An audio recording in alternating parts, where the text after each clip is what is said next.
quantidade menor de pessoas, né? É engraçado, o clima de julho nunca é igual fora do resto do ano. Nós estamos aqui vivendo um curso de meio de férias hoje, né? Então tá aí. Então eu queria muito perguntar para vocês se vocês estão gostando da história. Essa história não parece interessante? Não é uma história muito bem contada?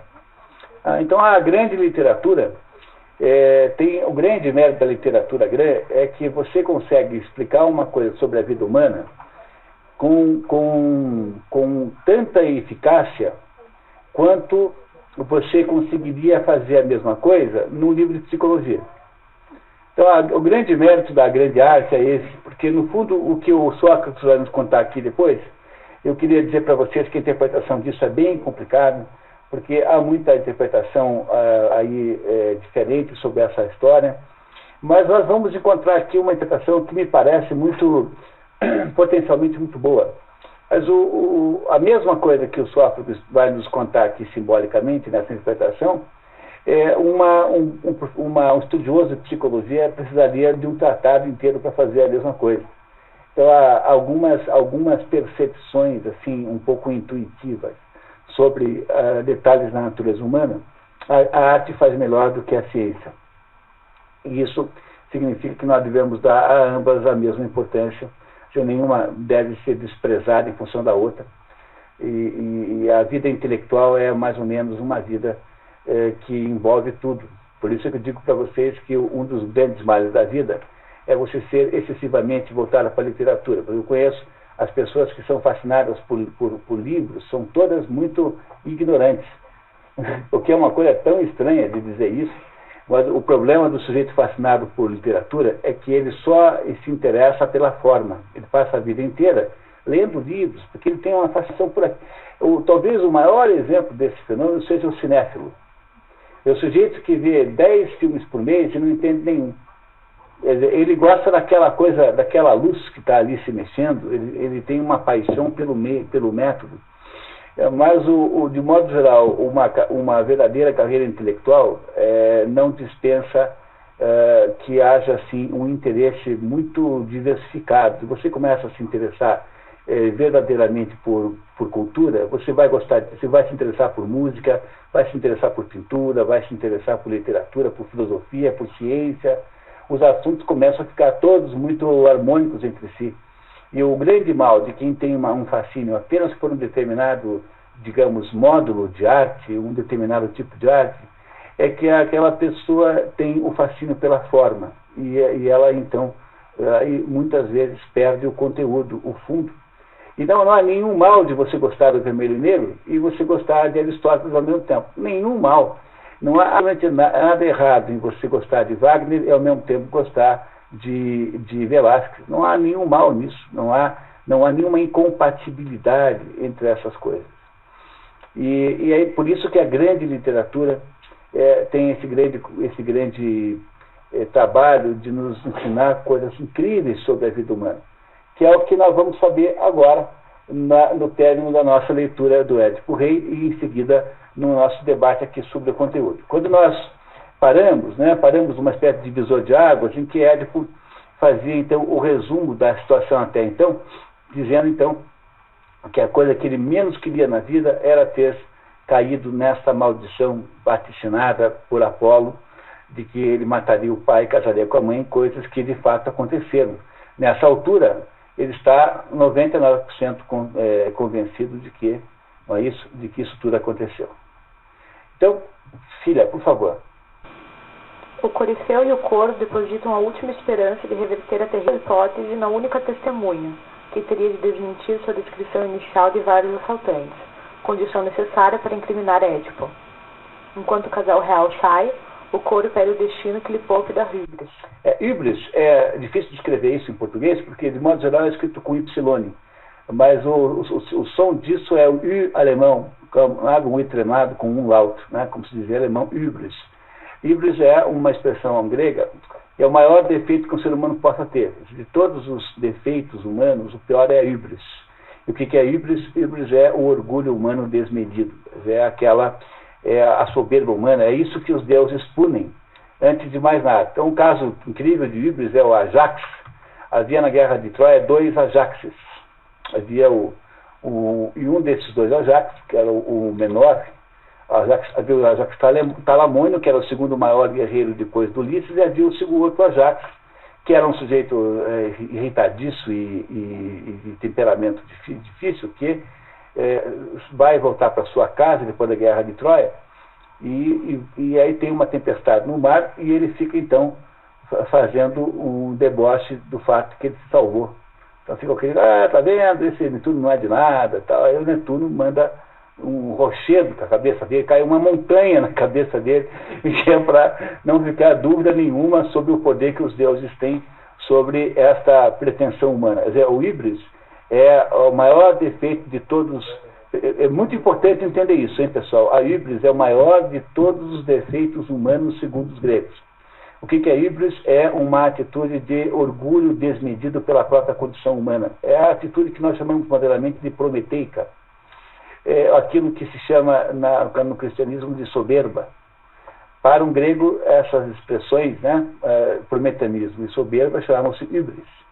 E é isso que o coro pede encarecidamente aos deuses para não ter. Porque de todos os pecados possíveis humanos, o maior de todos é o pecado da híbris, de acordo com os gregos. É o que o coro vai pedir agora, nessa ponderação aí. Filha, por favor. Seja-me concedido pelos fados compartilhar da própria santidade, não só em todas as minhas palavras, como em minhas ações, sem exceção, moldadas sempre nas sublimes leis originárias do alto céu divino. As minhas ações teriam que ser sempre moldadas nas sublimes leis, né, originadas do alto do céu divino. Isso aqui é evitar a híbris, é você estar subordinado às regras que os deuses trazem, você não querer substituí-los. Não é isso? Muito bem, continuamos. Somente o céu gerou as santas leis. Não poderia a condição dos homens, simples mortais, falíveis, produzi-las. Jamais o oblívio as adormecerá. Oblívio é ouvido, né? Esquecimento. Jamais o esquecimento as adormecerá. Há um poderoso Deus latente nelas, eterno, imune ao perpassar do tempo. O orgulho é o alimento do tirano. O orgulho é híbris, tá? Híbris é orgulho, nesse sentido aí. O tirano é que tem a soberba.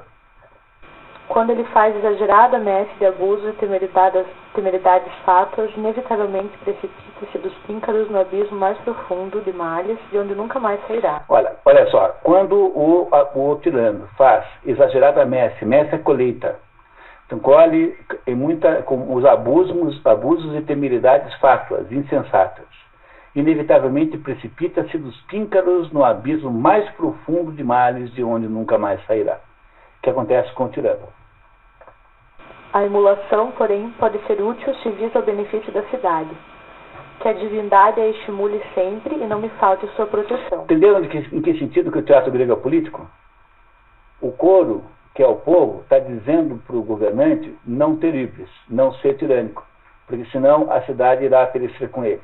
Entenderam que é para transformar o governante num estadista, o pequeno político na grande política, de mostrar ao político. Então, o que o coro está dizendo para o político? Que acima das leis da cidade existem as leis de Deus, as leis divinas, e que essas são mais importantes. É nesse sentido que todo o teatro grego é político. Todo. Falando teatro, eu sempre digo tragédia, né? Porque a comédia não conta. Agora, a tragédia grega é 100% política. 100% política, nesse sentido que está aqui. É o coro contando para o governante que ele tem de obedecer às leis de Deus, subordinar-se a Deus e não ser orgulhoso. Portanto, não ter híbris. Mas o homem que nos atos e palavras se deixa dominar por vão orgulho, sem recear a obra da justiça, e não cultua propriamente os deuses, está fadado ao doloroso fim, vítima da arrogância criminosa que o induziu a desmedidos ganhos, a sacrilégios, a loucura máxima de profanar até as coisas santas. Quem poderá, então, vangloriar-se, onde tais atentados têm lugar, de pôr-se a salvo dos divinos dardos? Para quem que o coro está falando isso, hein? Alguém imagina uma boa razão para explicar por que o coro canta isso nesse momento da história? É o Édipo que está ouvindo isso tudo. Não é isso? Tá? É o Édipo que está sendo... O Édipo acabou de ser mais ou menos desmascarado na sua verdadeira história. E aqui está o coro dizendo, Deus nos livre de nós sermos orgulhosos. Quando o sujeito é orgulhoso, olha o que acontece com ele. Não é isso? O coro está, de alguma maneira ou de outra, acusando o Édipo de ter sido isso, de ter tido essa híbris, de ter desafiado as leis dos deuses. Não é isso que ele fez? Bom, depois a gente discute. Só eu queria que vocês não perdessem a oportunidade de perceber isso. Que esse discurso aqui é para o Édipo. O mensageiro vinha de Corinto... Não. Chega um mensageiro procurando pelo rei Édipo. O corifeu indica. Vês o palácio dele. O rei está lá dentro. À sua frente está sua mulher e um dos filhos dele. Novamente ironia. Está sua mulher e mãe dos filhos dele. Isso é feito no original desse jeito para dar essa impressão mesmo. É uma piadinha que o Sófocles faz aqui. Está vendo? Está lá o Édipo, é aquele lá que está lá, está vendo? Aquele lá está lá junto com a mulher e mãe dos filhos dele. Né?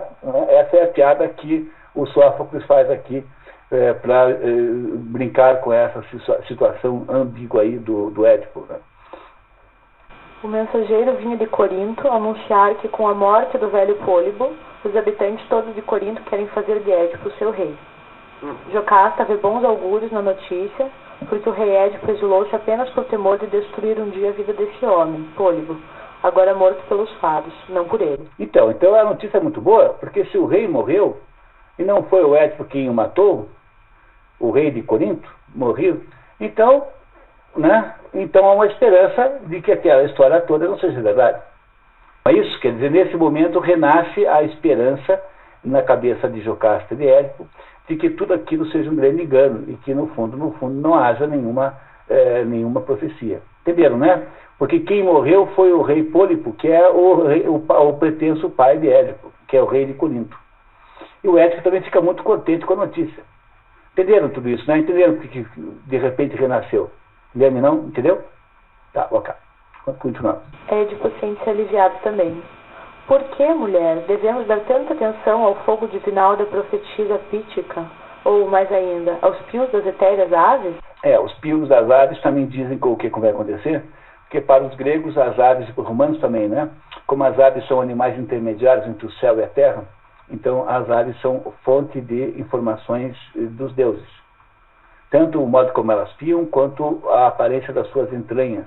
Então os romanos jamais faziam uma batalha sem antes verificar, derrubar lá uma ave, ver como é que era a cor das entranhas, que revelava o favor ou o desfavor dos deuses a eles.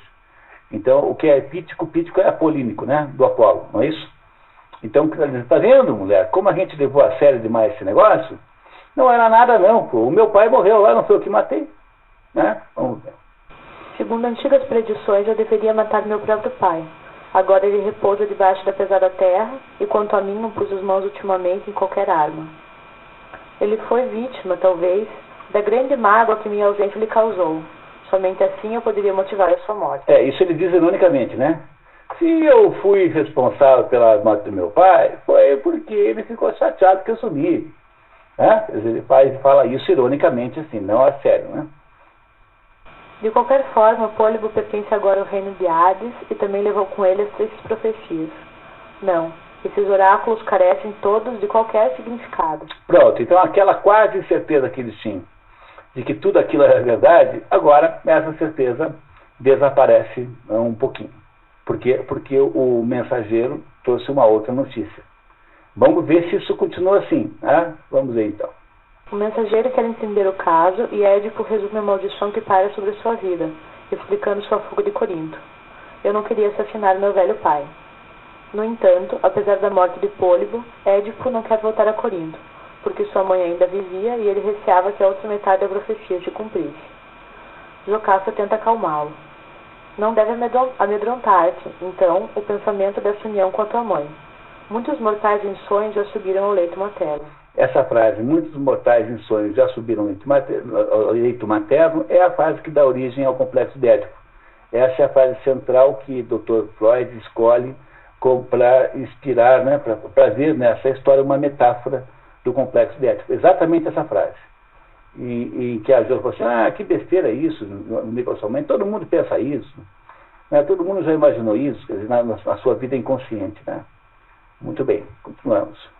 O mensageiro, no entanto, revela não haver tal risco, pois ouve bem, não é de pólebo teu sangue. Pronto, acabou de acabar o álibi que ele tinha, que era de não ter matado o Pólipo, não adianta mais, porque o mensageiro acaba de contar, então, para todo mundo, que Édipo não é filho, de fato, do rei de Corinto. Portanto, o fato de que o rei de Corinto morreu sem ter sido pela mão dele, não significa nada como desmentimento da profecia.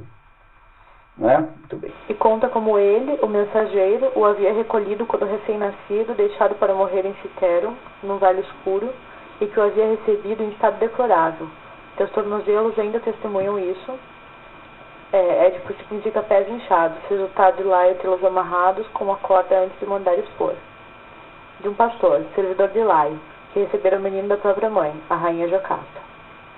O Corifeu nota que esse tal pastor poderia ser o mesmo já convocado para esclarecer a morte de Laio. E aqui, então, há uma situação dramática muito forçada, né? Que, veja só, o mensageiro que de Corinto comunicar a morte do rei de Corinto é o mesmo que, então, pastor havia recebido na mão do pastor de Tebas o menino entregue para o rei. E o pastor que havia entregue o menino, que havia salvado o mundo, o menino da exposição, e havia entregue para o pastor de Corinto, é o mesmo fulano que fugiu lá durante o ataque lá à comitiva de Laio. O que é um excesso de coincidências, né? Não é isso? Claro, o Aristóteles acha isso assim um pouco forçado, de fato, mas, por outro lado, isso não atrapalha a história, no fundo. Mas é, digamos assim, um pouco artificial, sob o ponto de vista, se quiser usar uma palavra do mundo literário, né, sob o ponto de vista fabulativo, parece ser assim exageradamente coincidente o fato de que os dois pastores são os dois que participaram, né, tanto de uma situação quanto da outra. Né? Mas aí, então vamos ver o que acontece. Édipo está agora perto de conhecer a verdade sobre a própria vida, apesar dos protestos crescentes de Jocasta que pressente o pior. Ah, infeliz, nunca jamais saibas quem és. Acho que a Jocasta já sabe, né? A Jocasta já sabe que aquele com quem ela casou é filho dela. A rainha, antes da chegada do pastor, precipita-se em direção ao palácio. Édipo julga que por medo de descobrir uma ascendência pobre no marido.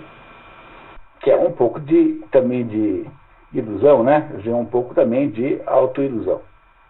Chega o pastor, já ancião, e o mensageiro de Corinto confirma ter sido aquele mesmo que lhe entregara o menino.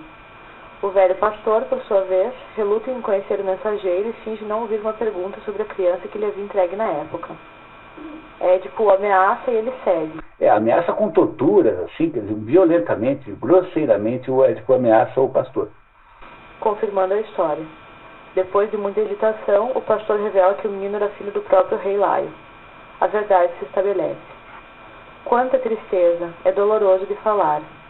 Mais doloroso de escutar, mas não te negues. Seria filho dele, mas tua mulher que deve estar lá dentro sabe muito bem a origem da criança e pode esclarecer-nos. Foi ela mesma a portadora da criança? Sim, meu senhor, foi Jocasta, com as próprias mãos. Por que teria ela agido desse modo? Mandou-me exterminar a tenra criancinha. Sendo ela a própria mãe? Não te parece incrível? Tinha receio de uns oráculos funestos. E quais seriam os oráculos? Tu sabes? Diziam que o menino mataria o pai. Por que desse o recém-nascido a esta ancião? Por piedade, meu senhor. Pensei, então, que ele conduziria a algum lugar distante de onde era originário. Para nosso mal, ele salvou-lhe a vida. Se és quem ele diz, julgo-te mais infortunado dos mortais. Ai de mim, as dúvidas desfazem-se. Ah, luz do sol, queiram os deuses que esta seja a derradeira vez que te contemplo.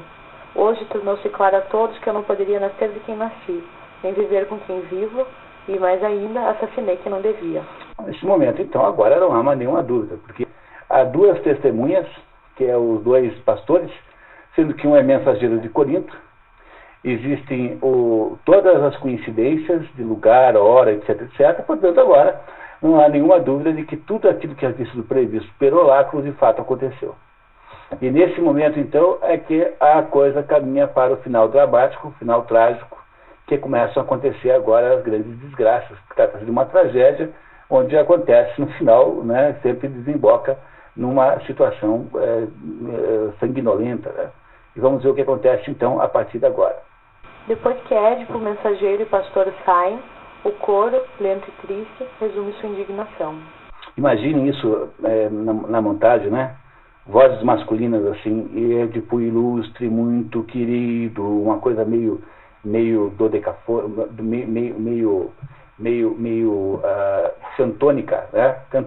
Cantossônica, né? Uma coisa assim terrivelmente doloroso, com um jogo, moralmente, com um jogo de luzes muito bem feito, o efeito que não tem isso, né?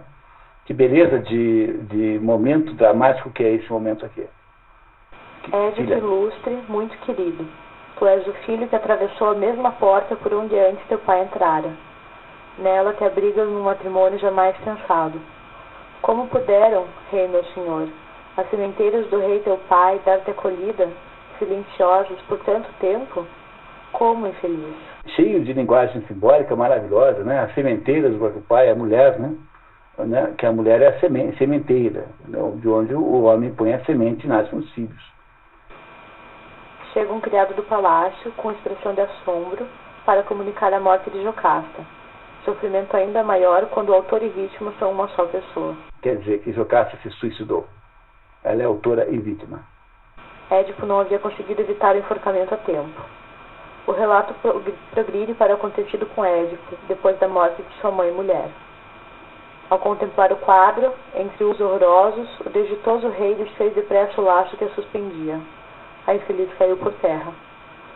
Vimos então coisas terríveis. De repente, o rei tirou das roupas dela os broches de ouro que as adornavam.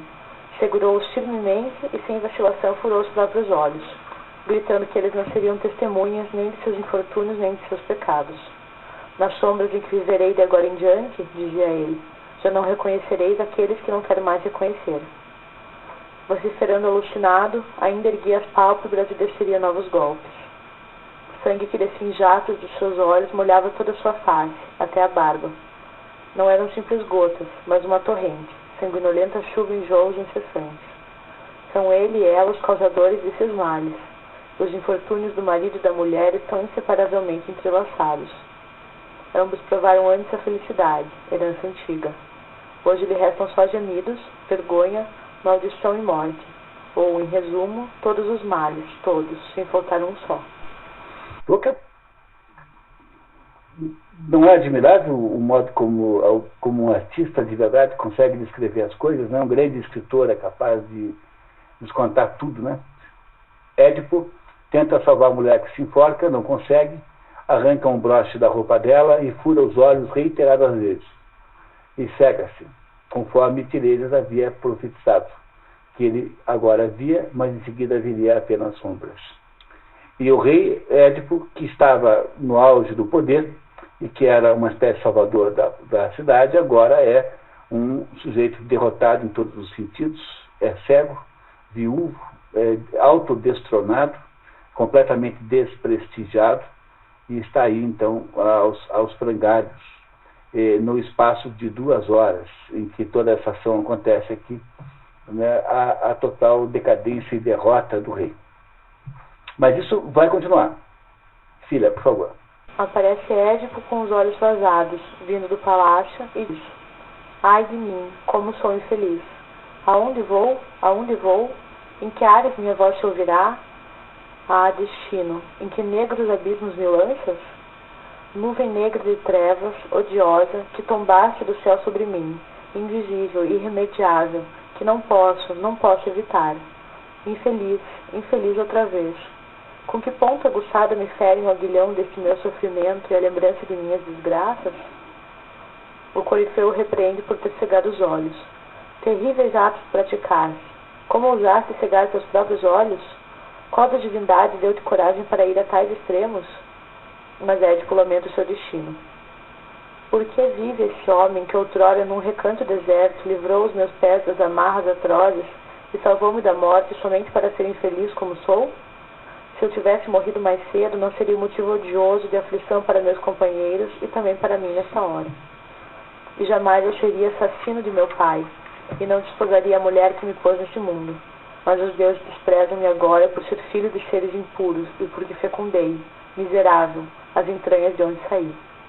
Se a desgraça é pior que a desgraça, ela veio atingir-me a mim, Édipo. Depois de ter conhecimento dessa mácula que pesa sobre mim, eu poderia ver meu povo sem baixar os olhos. Não. E mais, se houvesse ainda um meio de impedir os sons de me chegarem aos ouvidos, eu teria privado meu sofrido corpo da audição, a fim de nada mais ouvir e nada ver, pois é um alívio ter o espírito insensível, a causa de tão grandes males, meus amigos. Ah, Himeneu, deste-me a existência e como se isso não bastasse, ainda fizesse a mesma sementeira germinar de novo. Himeneu é leito nupcial, né? Então, veja que bonito. A leito nupcial, desse-me a existência e como se isso não bastasse, ainda fizesse a mesma sementeira germinar de novo. A mãe dele, né? Que teve filhos com ele. Mostraste ao mundo um pai e irmão dos próprios filhos, filhos e irmãos do próprio pai, esposa e mãe de um mesmo homem, as torpezas mais terríveis que alguém consiga imaginar. Mostraste-as todas. Entra Creonte, sucessor de Édipo, e esse lhe pede para ser lançado fora dessa terra bem depressa, em um lugar onde jamais lhe seja dado falar a ser humano algum e ser ouvido. Como a lei manda matar os parricidas, Creonte precisa indagar o oráculo sobre o que fazer. Édipo quer ser exilado para o Monte Citeron, a pátria triste que meus pais me destinaram para imutável túmulo quando nasci. Jamais permitas, quanto a mim, que eu ainda habite a terra de meus ancestrais. Deixa-me antes viver lá nas montanhas, lá no Citeron, a pátria triste que meus pais me destinaram para imutável túmulo quando nasci. Assim eu morrerei onde eles desejaram. Há uma coisa, aliás, que tenho como certa. Não chegarei ao fim da vida por doença nem males semelhantes, pois se me salvei da morte foi para desgraças horrorosas. Mas siga então seu curso meu destino trágico, qualquer que seja ele. Quanto aos filhos meus varões, não deve preocupar-te, pois são homens. Onde estiverem, não carecerão jamais de nada para subsistir. Mas as filhas tão infelizes, dignas de tanta piedade, que partilharam de minha abundante mesa, e cujas mãos eu dirigi os pratos próprios, zela por elas, peço-te por tudo, e deixe-me tocá-las uma vez ainda com estas mãos, e deplorar a sua desventura enorme. Atende-me, Creonte, rei de raça nobre. Sentindo-as pelo toque dessas minhas mãos, creria que ainda as tenho como quando as via. Entrou Antígona e Ismene, ainda crianças, trazidas por uma criada. Édipo entrega as filhas aos cuidados de Creonte, agora pai delas, e recomenda às filhas que vivam uma existência mais feliz que a dele. Quando Creonte faz menção de levar as meninas embora, Édipo suplica: não as tires de mim, por favor. Não pretendas mandar. Teu poder de outros tempos agora deixou de existir. Vede bem, habitantes de Tebas, meus concidadãos. Este é Édipo, decifrador dos enigmas famosos. Ele foi um senhor poderoso e, por certo, invejaste em seus dias passados de prosperidade vulgar. Em que abismos de imensa do Egito ele agora caiu. Se assim, até o dia fatal de cerrarmos os olhos, não devemos dizer que um mortal foi feliz de verdade, antes dele cruzar as fronteiras da vida inconstante, sem jamais ter provado o sabor de qualquer sofrimento. E acaba a tragédia de Édipo.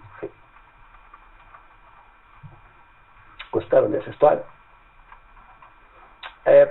Embora isso não seja normal, né? Mas como trata-se de uma trilogia, em que as três peças estão interligadas, eu preciso contar a vocês um pouquinho sobre a segunda peça, Édipo em Colono, antes que a gente possa discutir a história. Não é possível discutir sem isso.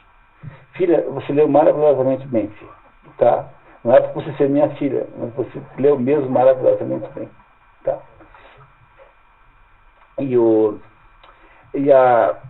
A Antígona, vocês conhecem a história, porque talvez teria sido melhor fazer o contrário, mas como as peças foram executadas em épocas muito diferentes, elas têm uma certa autonomia.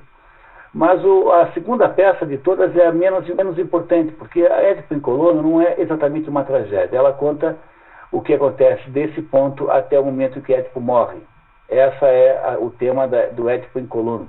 Então, de modo geral, quando você compra o livro, vem as três juntas. Eu queria insistir muito nessa tradução que vocês acabaram de ler. É uma tradução magnífica, maravilhosa, culta, erudita.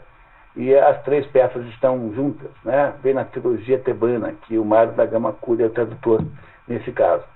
Mas o Édipo acaba sendo exilado. Os filhos... Aí há uma porção de inconsistências dessas fabulatórias aí que nós já falamos, né? Mas os filhos são mais velhos e Os filhos são herdeiros naturais de Édipo, o Polinices e o Eteocles. O Polinices e o Eteocles começam a disputar o poder. A primeira coisa que acontece aí no Édipo Colono é que há uma certa insensibilidade ao destino do pai, porque os dois filhos homens estão mais preocupados em saber quem é que vai mandar, e as meninas ficam, por haver, sobretudo a Antígona, muito mais próximas do pai. Eles são todos órfãos agora, porque a Jocasta morreu. E enquanto os meninos não completam 18 anos, eles devem ter assim 16, 17, por aí, quem manda em Tebas é o Creonte, o irmão cunhado de Édipo, né, irmão de Jocasta.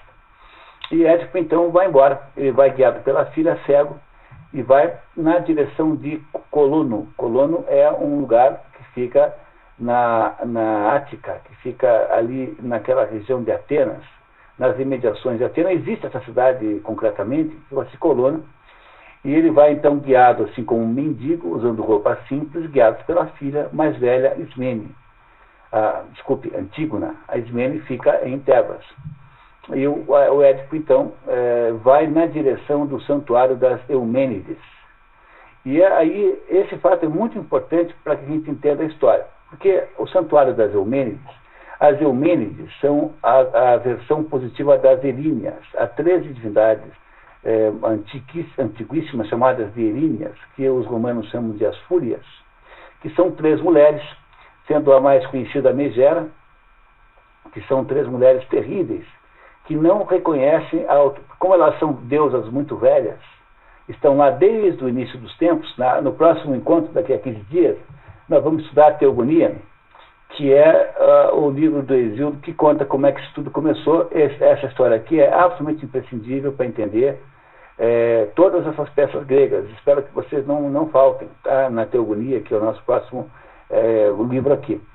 Mas as Eríneas são muito antigas, e elas não reconhecem os deuses novos. Os deuses mais novos não são reconhecidos. Então, no fundo, elas não estão sob a autoridade de ninguém. E elas são tão poderosas que elas ficam no inferno perseguindo todo mundo que fez coisa errada. Então, elas nunca esquecem um desaforo. Então, é completamente natural que sejam mulheres que cumpram esse papel, né, das Eríneas, e não sejam homens. Tem aí uma sabedoria enorme nesse assunto, nesse aspecto, e elas ficam lembrando todos os condenados ao inferno de todas as desgraceiras, os desaforos e coisas erradas que eles fizeram, né? Sendo a pior a Megera, de todas a pior é a Megera. Mas as Eríneas, que são em princípio as Fúrias, elas têm um aspecto positivo. Quer dizer, elas às vezes são tratadas como más e outras vezes como boas. E aí, preste atenção nisso. O sentido simbólico dessa ambiguidade, dessa ambivalência, é que as Eríneas representam a culpa que transforma em remorso, enquanto que as Eumênides representam a culpa que se transforma em arrependimento. E é muito importante entender isso. Se você não entender isso, é difícil de entender a história. Porque o fato de que ele sai guiado pela filha na direção do santuário das Eumênides, que são a versão positiva das Eríneas, ou seja, a versão da culpa que se transforma numa coisa positiva, né, que não fica remoendo, é sinal, um elemento importante na compreensão da obra. Chega lá Édipo, então, no santuário das Eumênides, com a filha, e chegam lá uns populares e encontram lá os dois e ficam muito perturbados com aquilo, porque não é para ninguém ficar lá, aquilo é um santuário, afinal, tem lá uma certa sacralidade, e resolvem, então, investigar porque aquele senhor está lá. E ele diz: olha, eu vim aqui porque eu queria morar aqui. Vocês não podiam chamar, por favor, o rei daqui? O rei de Atenas naquela época é Teseu. Teseu era o rei de Atenas, e o Teseu, então, uma hora lá aparece para saber o que está acontecendo, e Édipo explica para ele: eu sou Édipo. Na verdade, Teseu já sabia, que já conhecia a história, e Édipo, então, propõe um negócio a Teseu. Falou assim: olha, eu vou ficar morando aqui, em algum lugar que você permita, e eu prometo que toda vez que vier um ataque de Tebas, eu defenderei Atenas contra o ataque. Teseu concorda, né? Concorda com aquela... Eu estou fazendo muito resumo do Édipo em Colono. Concorda com aquele negócio, e o Teseu e fica lá Édipo morando ali. Mas acontece que o Creonte, que havia ficado em Tebas, vai ao oráculo, e o oráculo diz o seguinte, que os deuses protegerão a terra em que o cadáver de Édipo estiver enterrado. Então, disso há duas conclusões importantíssimas. A primeira é que de alguma maneira, Édipo está valorizado na Bolsa de Valores do Olimpo. Né? Na Bolsa de Valores do Olimpo ele não parece estar mal, né? Porque se os deuses decretaram que o cadáver de Édipo protegerá o lugar onde estiver enterrado, então, com base nisso, o Creonte, que é cunhado dele, que teve o maior prazer em expulsá-lo de Tebas, né, resolve manda uma expedição militar, uma patrulha, para levá-la à força de volta para Tebas.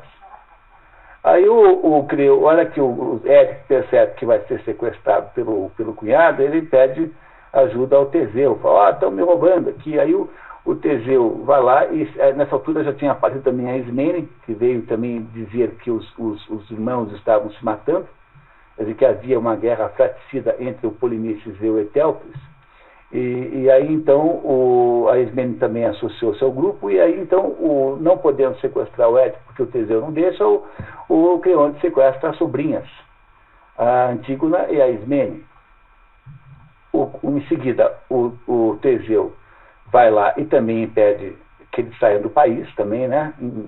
Pega de volta as duas meninas, e aparece o Polinices. E o Polinices diz assim para o pai, né? Pai, olha, eu queria dizer o seguinte, olha, o que aconteceu em Tebas foi o seguinte, eu combinei com o meu irmão, eu sou o mais velho, tenho direito a governar. Combinei com ele que ele governaria um tempo e eu um outro tempo, e acontece que ele, enquanto eu saí, fui para Argos, onde eu casei com a filha do rei de Argos, ele tomou o poder, não quer me devolver, não quer me deixar governar a minha parte. Então estamos brigando, e eu queria muito que você tomasse partido. Se você tomar partido por mim, seguramente eu vencerei. Mas se você não tomar partido, eu tenho certeza que tudo irá mal e eu morrerei. Édipo está furioso com os filhos, que ele reputa ingratos e insensível à situação dele, e amaldiçoa os dois filhos. Agora, vocês dois vão se matar um ao outro, e a cidade irá pagar por isso. E aí, então, o Polinices diz assim na saída, que ele está, então, conformado com isso, e que ele só pede às suas irmãs que o enterrem. Que nada ele iria atacar Tebas, porque, casado com a filha do rei de Argos, ele iria montar uma expedição militar para atacar Tebas para recuperar o próprio trono. E ele então pede às irmãs que o enterrem com todos os ritos funerários, que é o único pedido que ele fazia. E Polinices vai embora e, de fato, vai brigar com o outro e vai tentar atacar Tebas. É isso que está no Sete contra Tebas, naquela obra do Ésquilo, e isso é contado depois na Antígona, em flashback, embora o próprio Sófocles não tenha contado diretamente.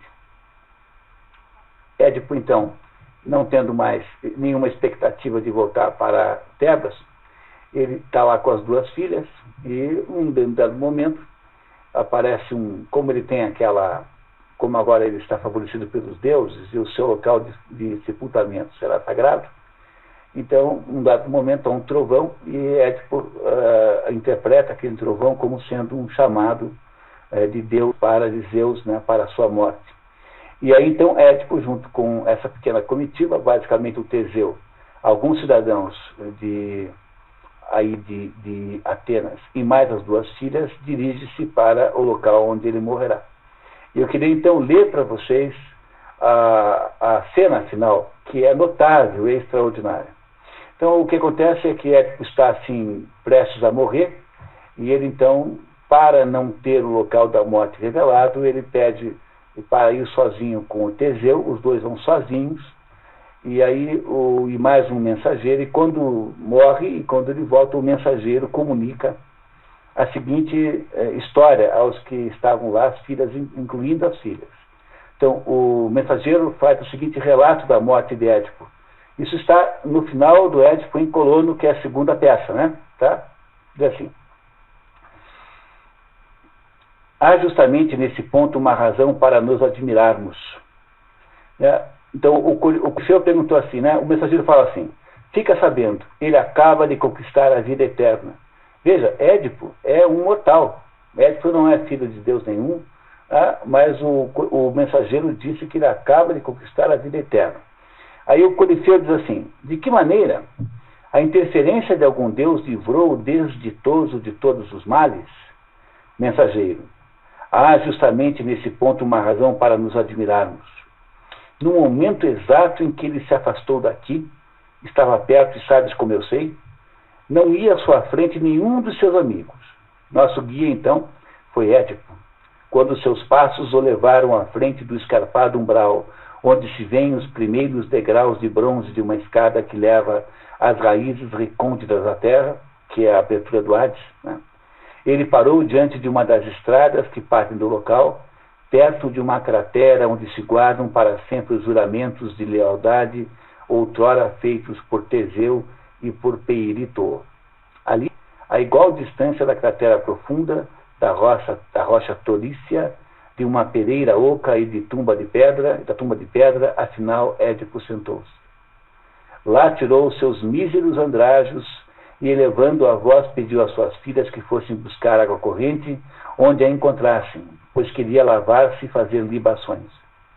As duas foram à colina visível à sua frente, dedicada a Deméter, deusa protetora das plantas ainda tenras, e logo atenderam à vontade do pai. Em seguida o lavaram e o vestiram com roupas cerimoniais. Logo depois de ele ter a satisfação de sentir-se como queria, e no momento em que nada mais desejava, reboaram os trovões de Zeus infernal. Ouvindo o estrondo, as meninas tremeram e se prosternaram aos pés do pai, batendo sem cessar no peito enquanto soluçavam consternadamente. E ele, entretanto, ouvindo o pranto amargurado, abraçou-as e disse-lhes: ah, minhas filhas, de hoje em diante vosso pai já não existe. De fato, agora acaba-se tudo o que fui, e cessa o vosso encargo de cuidar de mim. Muito penoso eu sei, minhas pobres crianças. Uma palavra só, porém, vos recompensa por tantos sofrimentos. Que ninguém tivesse amor maior que o deste homem, sem o qual ireis viver pelo resto de vossas vidas.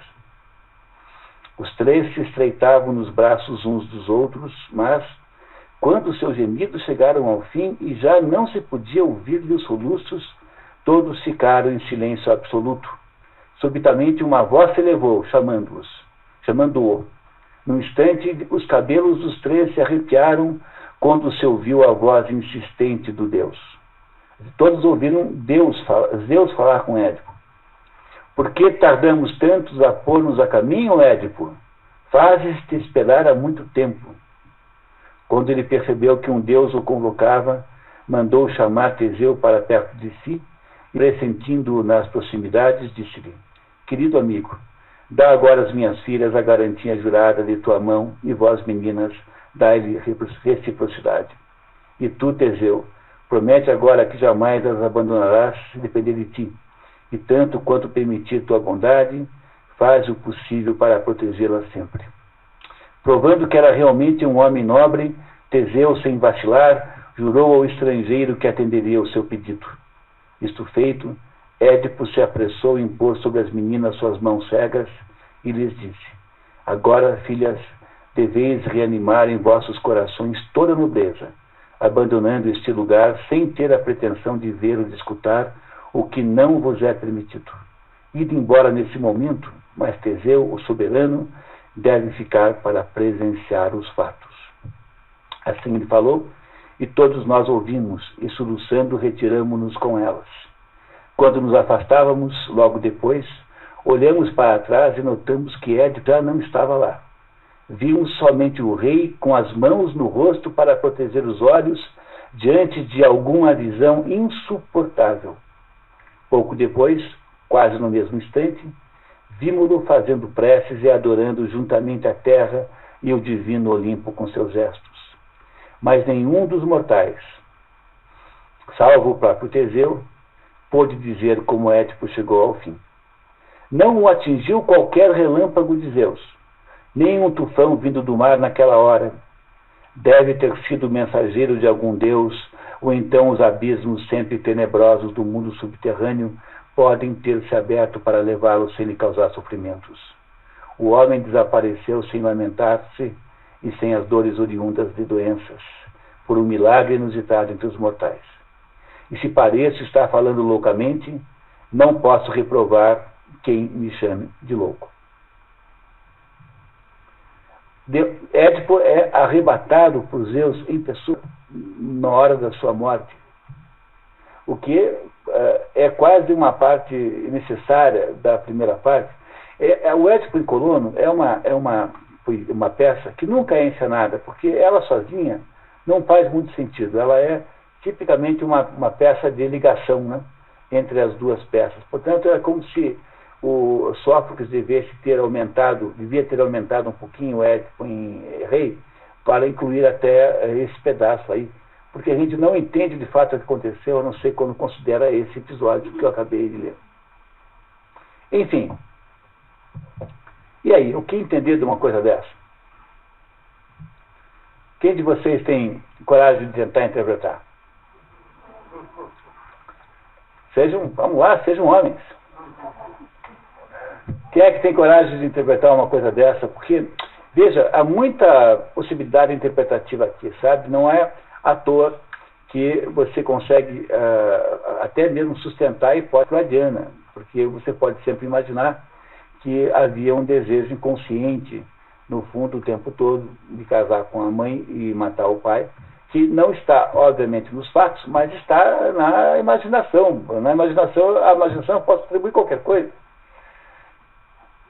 Eu estudei inúmeras interpretações. Olha, para falar algumas para vocês, por exemplo, tem a interpretação que Nietzsche faz. Nietzsche, no livro Nascimento da Tragédia, diz o seguinte, que o significado disso é que aquele fulano na vida que se salienta, que tem alguma atividade assim maior que os outros, leva a porrada um monte, quer dizer, acaba sempre apanhando e tem um final trágico. É uma interpretação tipicamente nietzscheana, né, do super-homem, Übermensch. É um pouquinho de bobagem, né? O Nietzsche, afinal, era um bom escritor, um bom literato, mas a gente não deve esperar do Nietzsche nada além de uma boa literatura. Em última análise, essa que é a acepção que se há sobre Nietzsche. Há uma outra teoria, que é a teoria do destino, quer dizer, que essa é uma tragédia de destino, que é o sujeito que tenta escapar do destino por tudo quanto é jeito e acaba dando errado igual, entendeu? Que ele não consegue escapar. Quanto mais tenta escapar, mais cai no destino. Essa é uma boa teoria, né? Parece boa essa ideia, né? Pois é, mas essa teoria tem um problema. Ela é uma boa teoria. Hoje em dia tem um certo prestígio até. Qual é o problema de uma teoria como essa, né? Qual é o problema disso? É que, se você leva muito a sério a teoria da tirania do destino, você precisa supor que Édipo é uma espécie de autômato vivo, que ele é alguém que terá toda a sua vida pré-programada e que não há modo de escapar da pré-programação que os deuses fizeram para ele. A teoria do destino só se sustenta se você pressupuser que exista uma coisa chamada, que exista uma predestinação, com toda clareza, né? Nesse caso, portanto, o Édipo é alguém que tenta escapar do destino e não consegue. Não é isso, que ele não consegue escapar do destino do jeito que, por mais que ele faça, não consegue. Não é isso? No entanto, essa é uma teoria de muito prestígio. Tem muitos e muitos adeptos, né? A ideia de que o Édipo é um sujeito que está tentando escapar do destino. E não consegue, porque o destino é maior do que ele. No fundo, há uma certa sustentação nessa ideia.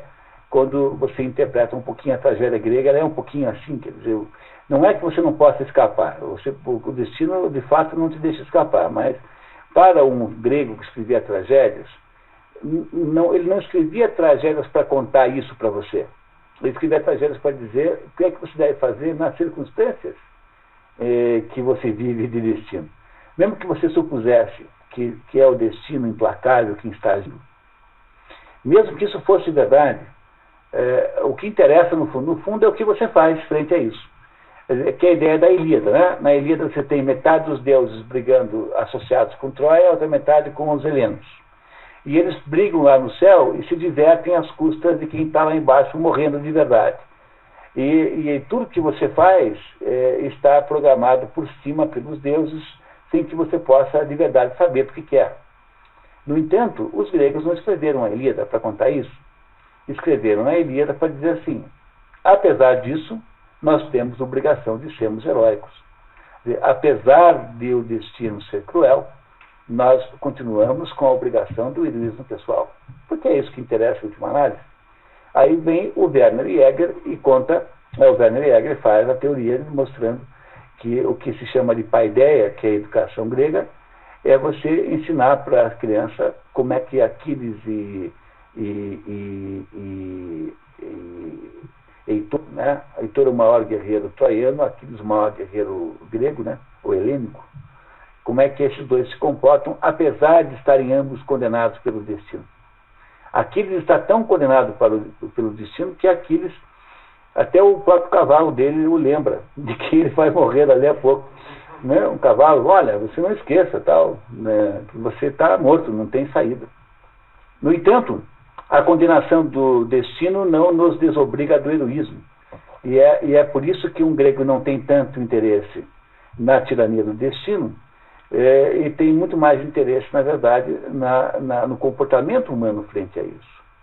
Então, toda a ideia de automatização, quer dizer, toda a interpretação que pressupõe o automatismo de alguma coisa aqui, não é uma interpretação grega verdadeira, é uma interpretação fora do espírito do que o autor quis provavelmente dizer, porque, no fundo, sendo um teatro político, espera-se que alguém faça alguma coisa melhor depois de assistir a peça do que fazia antes. Compreenderam isso? Que essa peça não foi apenas para fazer um comentário de natureza metafísico? Então, a ideia de que a tirania do destino é o assunto da peça é uma ideia profundamente antigrega, em última análise, porque os gregos não perderiam seu tempo de dizer isso, que é mais ou menos óbvio. Então, os gregos ficariam muito mais interessados em saber o que é que Édipo deve fazer, uma vez que é perseguido pelo destino. Pressupondo a perseguição do destino, não é? O que é que Édipo devia fazer, apesar disso. E assim por diante, há muitas e muitas teorias. Essa é a segunda peça mais, segundo a obra que eu conheço, que tem mais interpretações depois da Metamorfose do Franz Kafka. Essa é a segunda mais interpretada. Assim. Há inúmeras interpretações e há um certo predomínio da interpretação psicanalítica. Que é de onde Freud tira a ideia da comparação do complexo de Édipo, que é a suposição de que a repressão o desejo de morte de um dos genitores é motivado por ciúme sexual do genitor alvo de desejo. E que a inconsciência, né, ou a percepção desse desejo de morte gera uma culpa que se manifesta desse ou daquele jeito, etc. Bom, é possível que tenha algum aspecto disso que seja verdadeiro? É sim, com certeza é. Não há dúvida que tenha algum aspecto verdadeiro. No entanto, na peça em si, não há muito respaldo direto para essa tese. O Édipo não tem desejo sexual frustrado pela mãe dele, pelo menos não pela Jocasta. Porque a Jocasta ele não sabe que é a mãe dele. Tanto, e não é nem um pouco frustrado, ao contrário, é um desejo sexual plenamente exercido. Ele não mata Laio por ciúme sexual, porque ele não sabia que Laio era pai dele. Como ele está, de certo modo, inocente, né, desse ponto de vista, então, como é que se pode sustentar a tese freudiana a partir dessa interpretação? É uma interpretação metafórica, tem uma graça. Freud era um sujeito muito inteligente. No entanto, deve haver alguma outra interpretação melhor que essa, que eu acho que é essa que nós temos que perseguir aqui.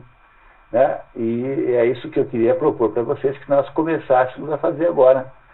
se é que vocês não têm dúvidas, considerações, perguntas, comentários, ideias. Alguém quer tentar?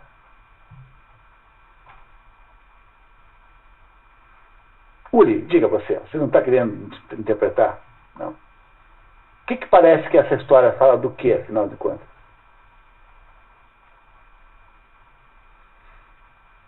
Ela suporta inúmeras alegorias, né? Porque eu já falei para vocês muitas vezes que o mundo moderno perdeu o sentido simbólico e só sabe fazer alegoria.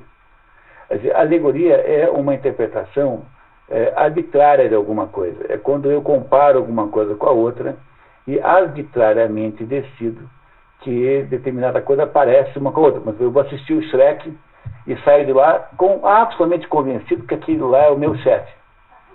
Entendeu? Que o Shrek foi baseado na personalidade do meu chefe. Então, quando você faz uma interpretação dessa, como o seu chefe não é verde, como o seu chefe não tem aqueles comportamentos e tal, você não tem, na verdade, uma simbologia possível. Tem apenas uma alegoria possível. Uma alegoria é uma comparação, de certo modo, arbitrária, que alguém faz com outra coisa. É como você julgar, como nós vimos aqui no primeiro encontro do ano, que no Senhor dos Anéis, os hobbits são os ingleses, que o Sauron é o Hitler, né? Eles são alegorias. O J.R.R. Tolkien, quando comentou o livro, ele disse, e aí o Tomás Tali foi quem fez até, aliás, o resumo do livro, né? O J.R.R. Tolkien proibiu de interpretar o livro alegoricamente. Eu não fiz alegoria nenhuma. Nesse caso aqui, é muito provável também que existam poucas alegorias possíveis e haja muito mais chance para interpretação simbólica. Então nós temos que ter a coragem de partir para a simbologia da coisa diretamente, senão a gente não vai conseguir interpretar isso. Alguém quer começar? Vamos começar bem do início? Comece, por favor.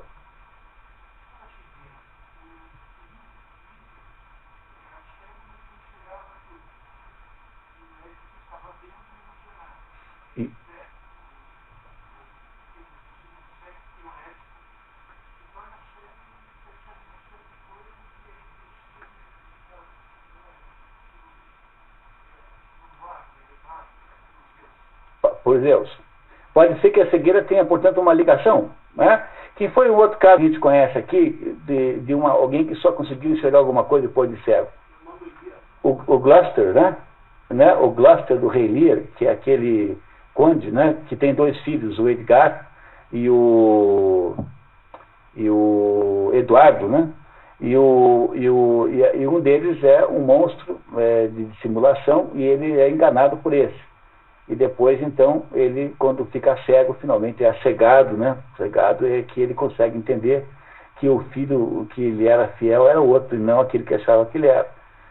Não só no caso do Gloucester também aplica-se o mesmo critério, mas, às vezes, na vida é preciso que haja um rebaixamento existencial para que a pessoa entenda alguma coisa. Então, o Shakespeare é especialista nisso. Então, aquela tempestade do Shakespeare é o caso. Né? O Rei Lear só consegue entender alguma coisa da vida depois que ele fica louco. Quando ele enlouquece naquela tempestade, é que ele consegue entender o que está acontecendo. O outro caso em que acontece em Shakespeare, que vocês conhecem aqui, é o caso da tempestade, em que é preciso produzir aquele caos todo da tempestade para que aquelas personagens envolvidas na trama possam compreender o que fizeram de fato. Então, não só a cegueira, nesse caso, tem um aspecto positivo aí, que explica isso, como há várias outras situações literárias em que só se compreende alguma coisa a partir do rebaixamento da situação social, econômica, ontológica que havia até então. Né? Então, acho que isso é um comentário absolutamente legítimo e preciso. De fato, a cegueira do Édipo tem um significado extraordinário. Não é apenas um meio pelo qual ele se pune, embora seja também um meio, mas tem aí um significado simbólico. Nós vamos chegar nela daqui a pouquinho. Vamos começar bem do começo? Como é que toda a história começa? Como é que todo esse negócio começa? Começa com um ato criminoso. Que é o quê? Não, começa antes. Começa com o ato criminoso de Laio ter, né, estuprado o tal do Crísipo, que é filho do Pélops. Então, esse ato é o ato iniciador de todas as coisas. Antes desse ato, não haveria nenhum sentido, porque todos os acontecimentos decorrentes são decorrentes desse ato. Parece claro isso para vocês? Então, tudo começa com esse ato, não é? Não começa com esse ato? Muito bem. Então, esse ato começa tudo. Olha, o que é que esse ato ele simboliza? No fundo, o que é que aconteceu ali?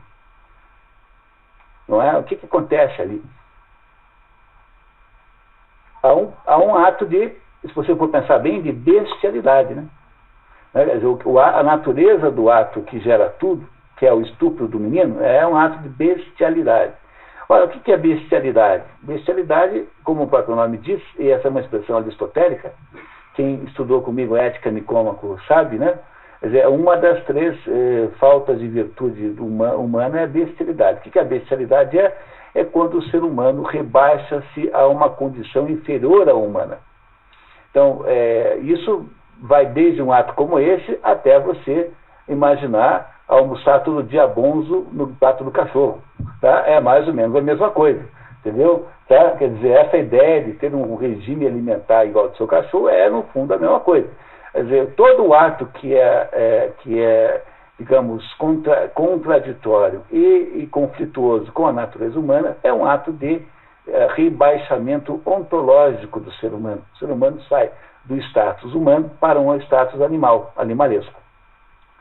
Não é isso? É isso que Aristóteles julga seja bestialidade. Ele acha que há um certo defeito e ele nem acha que seja criminoso, porque é um negócio tão fora de propósito que diz Aristóteles, né, que tem três maneiras de você tipificar, digamos, a conduta errada. Um é o vício, né, o segundo é a incontinência e a terceira é a bestialidade. O vicioso é o sujeito que, quando faz a coisa errada, não se arrepende depois, porque ele criou uma lógica criminosa na mente dele e, para ele, fazer coisas erradas é o natural.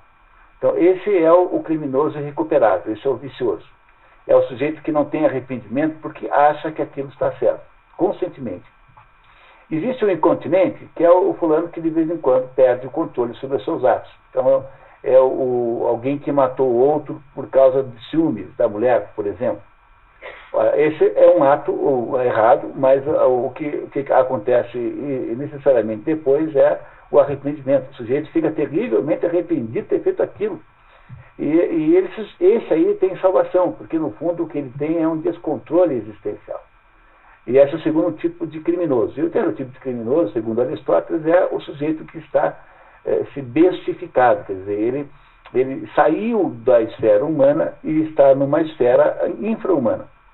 Pois isso que acontece aí com o Laio no início da história é uma espécie de bestificação, porque ele saiu da esfera humana, caiu fora. E se vocês forem pensar bem, fazendo um paralelo sem forçar muito, equivale àquilo que nós chamamos no cristianismo do quê? Bom, equivale ao que nós chamamos de pecado original. Pois há um pecado original no início de todo o processo, que é o pecado de Laio. Esse é uma espécie de pecado original. Compreenderam que é um pecado original? Que é alguma coisa errada que aconteceu lá atrás que faz com que os da frente paguem por aquilo. Então, é um rebaixamento ontológico do Laio naquele momento em que ele produz aquele crime, dá origem à sequência de fatos. Os gregos não falavam em pecado original porque os gregos não têm essa referência. Mas eles falarão em outras coisas que são equivalentes a isso. Não é? Parece claro até agora? Muito bem. O que acontece com o pai do menino em seguida? Quando ele descobre o crime? Ele roga uma praga, uma espécie de maldição que ele atira sobre até a terceira geração, que, se for pensar bem, nada mais é do que o próprio conceito de karma. O que é o conceito de karma? O conceito de karma, no modo como os hindus o veem, É alguma coisa que os seus antepassados fizeram e que passou para você. Não só o que os seus antepassados fizeram, mas também aquilo que você mesmo fez. Porque mesmo que se você puder, mesmo que houvesse alguma coisa chamada regressão a vidas passadas, mesmo que isso exista, eu não estou aqui entrando nem no mérito disso, mesmo assim, quem pode afirmar, que pode garantir que isso que você pensa que foi sua vida passada, não foi vida dos seus antepassados que você herdou? Ora, você herda o jeito físico dos seus antepassados, a cor do cabelo, a cor dos olhos. Por que você não herdaria determinadas pulsões, determinadas atitudes, determinados conteúdos psíquicos? É isso que significa a maldição que Pelops joga contra a família, os descendentes de Laio. Aquilo virou uma espécie de karma, alguma coisa com a qual os descendentes de Laio terão de conviver. É o quê? Não só traços físicos, mas como traços psíquicos também? Por quê? Pois é, a mesma coisa. É isso, você compreende o sentido de karma como é no Oriente? Porque esse assunto é uma mistificação total e completa, né? Karma o que é karma? A karma é aquilo que o Rupert Sheldrake chama de campo mórfico. Então, um cientista moderno chamado Rupert Sheldrake chama karma de campo mórfico. Quer dizer, o que é campo mórfico? É quando todas as nossas ações familiares, por exemplo, elas se reúnem em algum lugar, se você acredita em campo quântico, campo elétrico, magnético, qual é o problema de acreditar em campo mórfico? Quer dizer, porque haveria alguma dificuldade maior em acreditar em campo mórfico para quem já acredita em campo quântico? Então, eu acho tão engraçado isso, porque o pessoal metido a cientista, não, mas isso é apenas uma suposição. Sim, mas quer suposição maior do que campo quântico?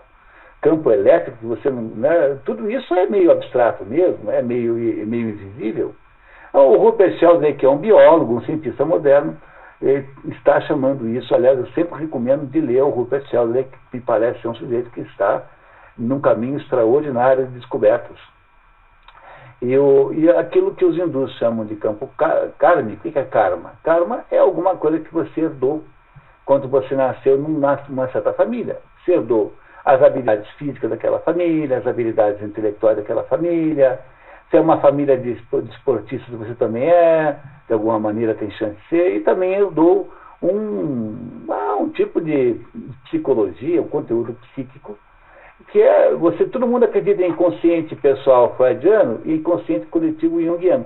Por que não acreditar em inconsciente familiar? Deve existir também. Não há nenhuma restrição científica a você partir dessa hipótese.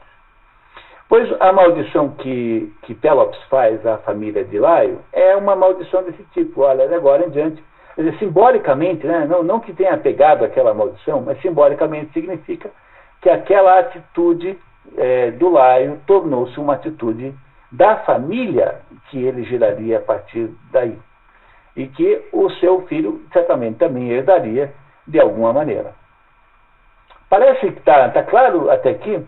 Estamos conseguindo interpretar isso de alguma maneira? Está claro isso? Muito bem. Chega um dado momento, o Laio, que deve ter aí uns 18 anos, casa com a Jocasta e tem um filho. Ele deve ter feito aquele crime muito mais jovem, né? Muito mais jovem do que quando casou. E ele tem esse filho. E como ele ouviu a maldição do Pelops, ele vai consultar o oráculo de Delfos. E o oráculo de Delfos diz assim: olha, esse menino vai matar você e vai casar com a mãe dele, sua mulher.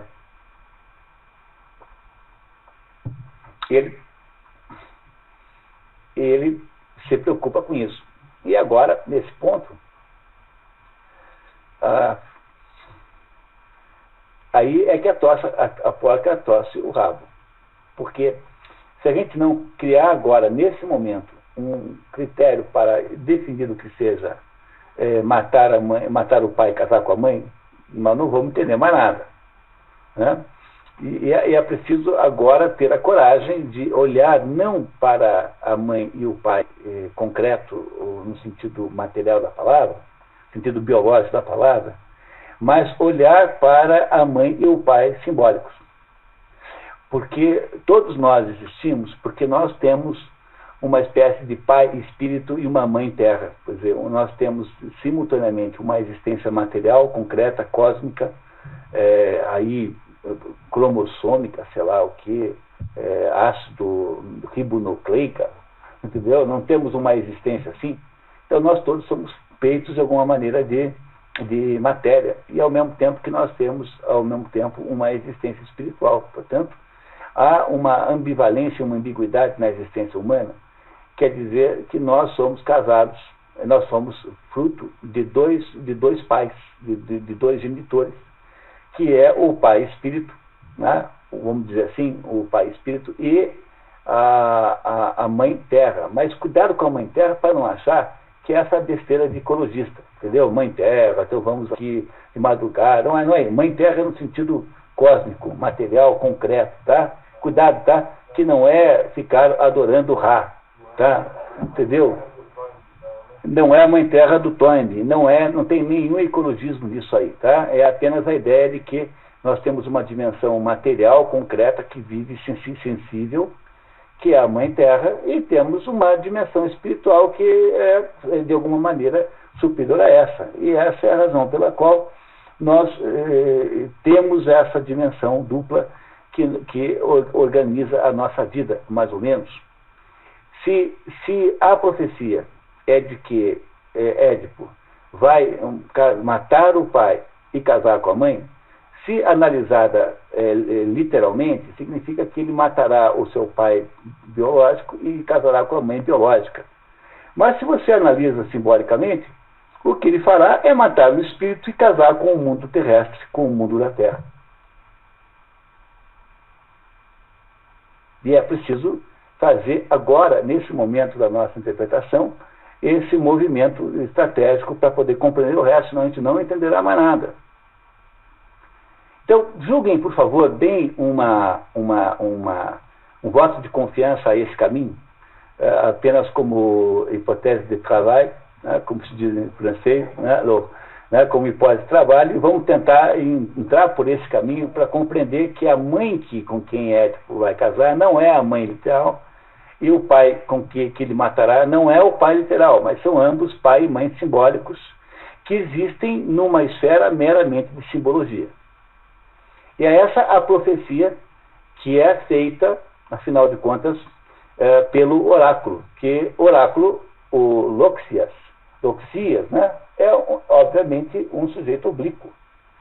Ele não dá um relatório para você com com abstract na frente, depois com toda a descrição.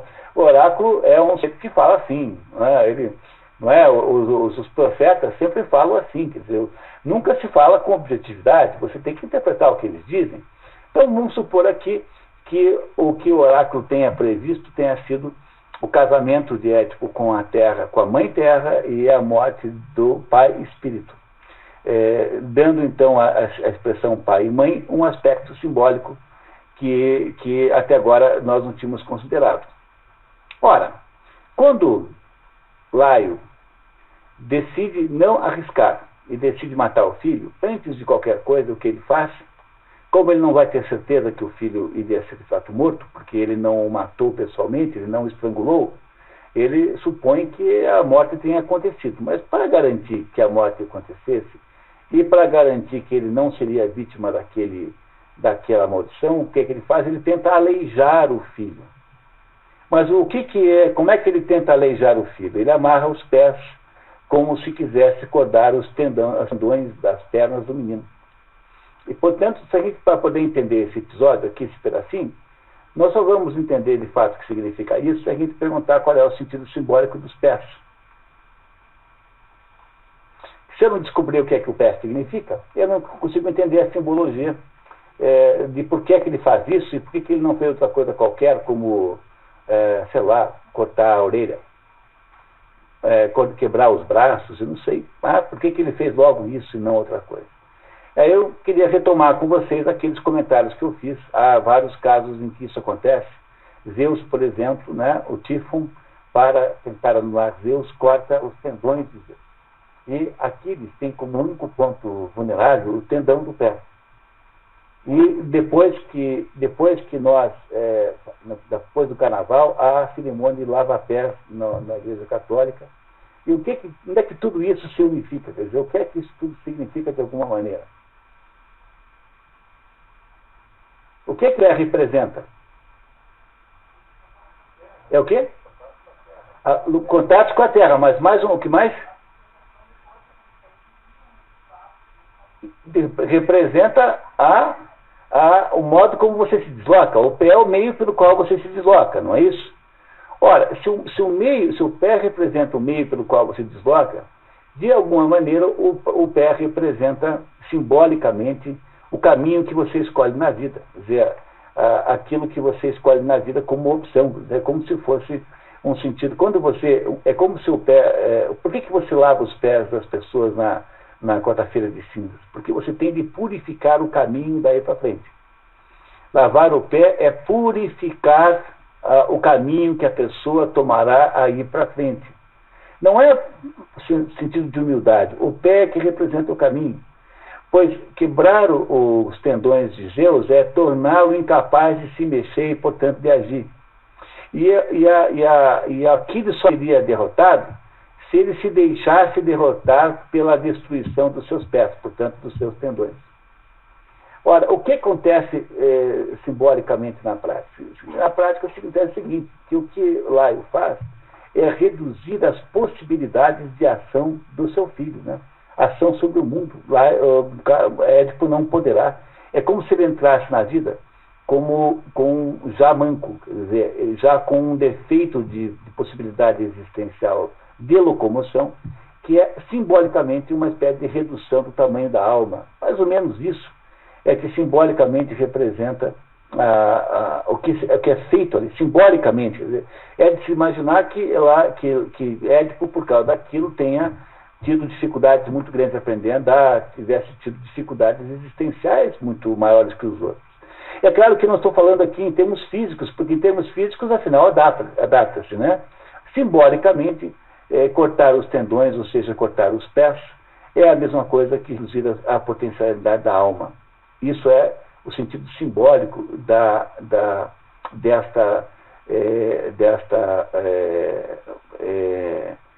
mutilação que o menino recebe do próprio pai quando é colocado no mundo. E esse é o sentido que faz com que com que Édipo, a partir daí, tenha que conviver fundamentalmente com muita dificuldade com essa dúvida. Ou seja, a vida que ele terá ida para frente, né, a partir desse momento, é uma vida em que ele estará o tempo submetido a uma escolha tensional. Ou ele sublima a vida terrestre, ou ele sublima a terra e fica com o espírito, ou ele faz o contrário, ou ele fica com o espírito e sublima de alguma maneira as paixões terrestres, a vida terrestre e terrena. É esse o problema que Édipo tem que resolver agora como questão central da sua vida, porque afinal de contas ele está submetido a uma maldição que o empurra sistematicamente para cumprir um determinado trajeto, que é o quê? Que é abandonar a vida espiritual e associar-se, casar-se com a vida terrestre. Diga. O espírito do pai já não é o espírito isolado, né? Pois é. Mas aí que está o problema. Mas o espírito com que ele vai casar não é o espírito do pai dele biológico. Porque o Laio não representa o pai no sentido genérico, apenas específico. Então, ele precisa não imitar. O que o Laio é? O Laio é o sujeito que recusou o espírito genérico, o espírito maior, e fez o quê? Submeteu seus prazeres e um desejo sexual, digamos assim, intempestivo, fora de propósito. Não foi isso que fez o Laio? O Laio já fez isso. Quer dizer, a maldição que persegue Édipo é que a família dele é chegada nesse tipo de assunto. É chegada em possibilidades de depravação pessoal. E ele precisa combater isso. E como é que ele faz isso? Só, de alguma maneira, evitando de matar o pai. E contendo-se para não casar com a mãe, ou seja, para não se submeter excessivamente aos prazeres do mundo material, do mundo concreto. O Édipo passa a ser O René Girard acha que ele é o bode expiatório por excelência. Eu não tenho tanta concordância com isso. No livro O Sagrado e a Religião é o Sagrado, do René Girard, ele que é um psicólogo francês que mora nos Estados Unidos, muito maravilhoso. Né? Metade do livro é para explicar que o Édipo é um bode expiatório. Eu acho que no caso do Édipo há um pouco de exagero. Então, quando a gente chegar no final, vocês verão por que eu acho que talvez não seja exatamente tipificado o bode expiatório do René Girard aqui. Mas a verdade é que nasceu ali um problema existencial na vida do Édipo, não é isso? Que é o problema de escolher entre essas duas coisas. Quando ele descobre que ele pode não ser filho de quem é, o que ele faz? Ele foge, né? Não é isso? Ele foge. Essa fuga representa uma atitude boa ou uma atitude ruim, na opinião de vocês? Ruim? Por que é ruim? Porque não enfrentar a realidade, né? Prefere se omitir, né? De encarar a realidade como ela é. Não, mas por outro lado é como um sujeito. Por outro lado é como um sujeito alcoólatra que passa do outro lado da rua do bar, né? Quer dizer, alguém que está querendo não cair naquele... Não é? O sujeito que é alcoólatra e dá a volta para não ver o bar, para não cair na tentação. Quer dizer, de alguma maneira, a primeira fuga que ele faz não deixa de ser uma fuga em que ele está tentando estabelecer um ritual de purificação. Essa primeira fuga poderia ser vista como um ritual de purificação com toda facilidade, como alguém que irá fazer como Hércules faz nos seus 12 trabalhos, né? Sempre voltando a falar do Hércules, que é um grupo de leitura que eu faço em São Paulo com os adolescentes, que é a ideia de que há uma série de rituais possíveis para que alguém possa resolver um problema maior. Então, ela tem esse sentido de ser uma atitude prudencial. Sob esse ponto de vista, é uma coisa muito boa. Não é isso? Não é? No entanto, quer dizer, na verdade, ele tenta fugir não só do seu destino, mas ele tenta, inconscientemente ou conscientemente, produzir uma ação, ficar com a ação melhor e não com a pior. Acho que isso está muito claro aí nesse momento. Só que o destino irá agir e fará com que ele, no caminho, encontre um desconhecido, com uma comitiva de 5 pessoas, com os quais ele tem lá uma altercação, e ele sozinho, então, mata 5 pessoas, só não mata um dos servos que fazem. Olha, qual é o significado simbólico de uma coisa como essa? Né? Porque ele, em princípio, cumpriu a primeira parte da profecia. Ele, de fato, matou o pai, embora não soubesse. Tá? Não soubesse. Sempre lembrando que ele exatamente não sabe. Nesse momento, ele poderia ter uma leve desconfiança, assim, tipo, a minha intuição está me dizendo isso, mas ele, de fato, não sabe, não é isso? Ele não sabe que o pai que estava ali e o mata, no entanto. Quando ele mata aquele desconhecido numa briga, ele casou com o espírito ou casou com a terra? Ou ele qual dos dois que vocês aparentemente parece que ele está associado? Por que ele mata o velho e os 4 funcionários lá do... Por híbris, vaidade, soberba, não querer dar o outro passar, entendeu? Quer dizer, não, senhor, não vai passar não, porque eu não vou deixar. Não é isso? Não é isso que faz quando ele mata o... Não é essa a causa do assassínio? Não é uma causa que nós chamaríamos de fútil? Não é que desconsidera, mas é uma boa razão se matar 5 pessoas porque quiseram passar de você? Não, né? Quer dizer, não é uma boa razão em nenhum momento da história. Quer dizer, aí, nesse caso, uma morte motivada por uma atitude de soberba, uma atitude de intolerância, uma atitude de vaidade extrema com relação à sua potência. O Édipo já está casando com a terra nesse momento, no sentido simbólico da palavra, já que nós estabelecemos aqui como hipótese de trabalho, que é a terra que representa o mundo com os seus valores mundanos, com as suas coisas da vida mundana, né, com aquilo que os romanos chamavam de sic transit gloria mundi, né, a glória do mundo. Então, já que isso é assim, não parece a vocês que nesse momento da morte o Édipo está aí sendo arrastado para o cumprimento da profecia, justamente porque está arrastado pelo mundo? É a vaidade, a híbris, aquilo que o coro disse que é para não ter de jeito nenhum. A híbris é aquilo que o coro diz para o governante grego da época de Péricles, para não ser assim de jeito nenhum, que não pode ter híbris. No entanto, no primeiro teste real, ele cai. Não é? Em seguida, ele encontra a esfinge. Ora, o que a esfinge representa simbolicamente? A esfinge representa uma espécie de mal, Na verdade, a esfinge, o sentido simbólico da esfinge, é o governante mal, quer dizer, é o arbítrio, né? Porque a esfinge, ela estabelece uma proposta sádica, né? Mata alguém porque não soube resolver um enigma. Isso é uma maneira muito sádica de lidar, quer dizer, a esfinge representa o governo mau, o governo depravado, quer dizer, um mau governante que está envenenando a sociedade. Ora, quem é a esfinge, afinal de contas? Quem é a esfinge? É o Laio, a esfinge. O Laio é o duplo. A esfinge é o duplo do Laio. O Laio, a esfinge, é uma espécie de símbolo do Laio, porque no fundo ele é o governante de Tebas, que, como nós sabemos quem é, né, deve estar fazendo das suas, não é isso? Tá? Então, matar a esfinge é apenas confirmar a morte do quê? A morte do governante, no seu aspecto maligno. Né? A morte do pai no seu aspecto maligno agora, não no aspecto benigno.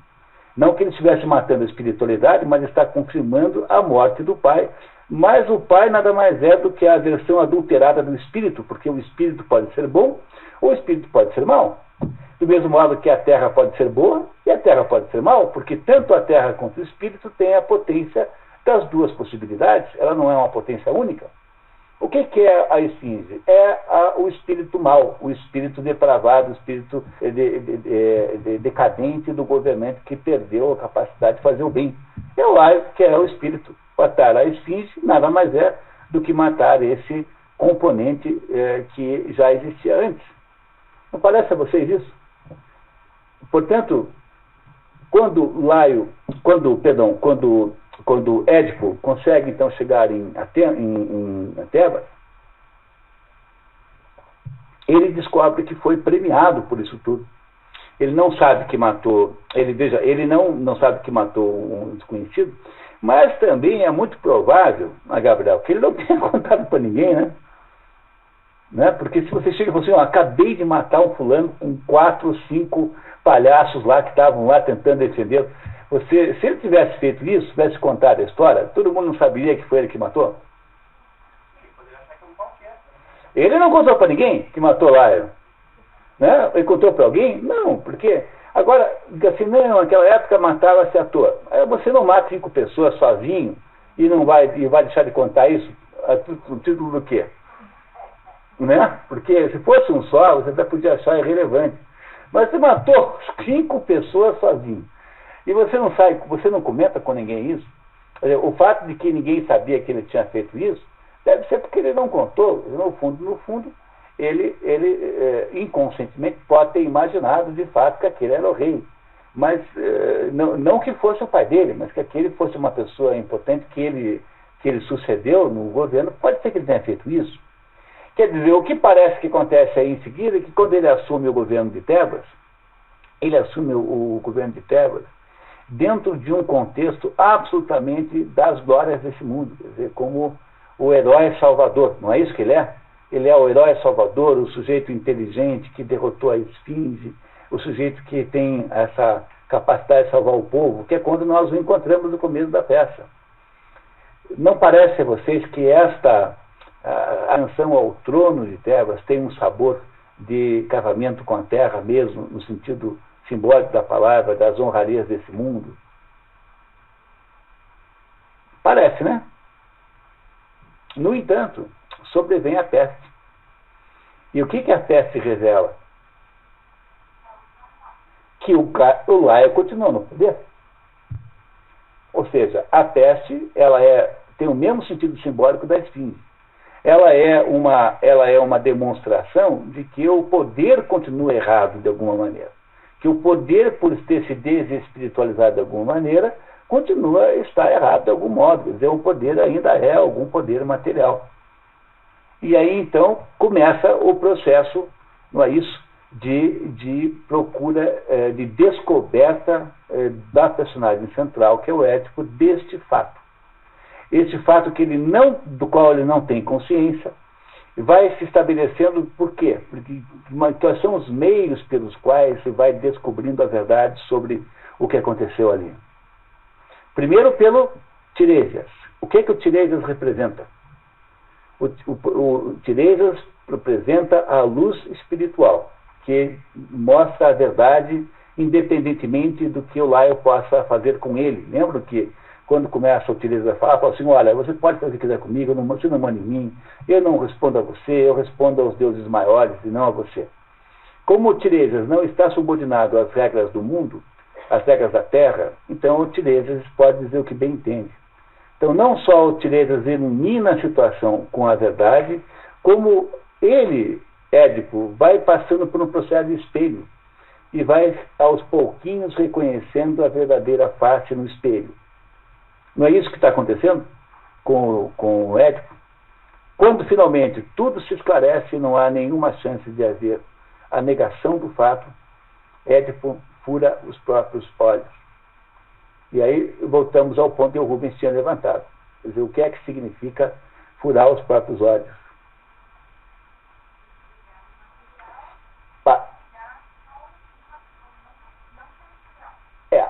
É impedir que a luz do mundo, a luz da Terra, impeça a visão da luz interna, que é a luz do Espírito.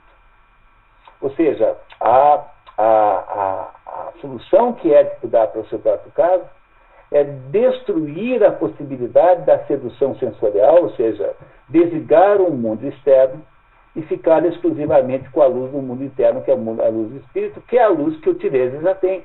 Embora o Tiresias seja cego, ele vê tudo. E aí, finalmente, Édipo é capaz de ver tudo. E ele percebe, então, que, de fato, ele havia matado o espírito para casar com a terra. Ele havia, de fato, matado o pai para casar com a mãe. E ele percebe isso com uma clareza maior de todas. E ele, então, estando nessa situação, ele sabe que agora a solução que ele tem, a solução para a vida dele, é a solução de recuperar, de alguma maneira, a santidade.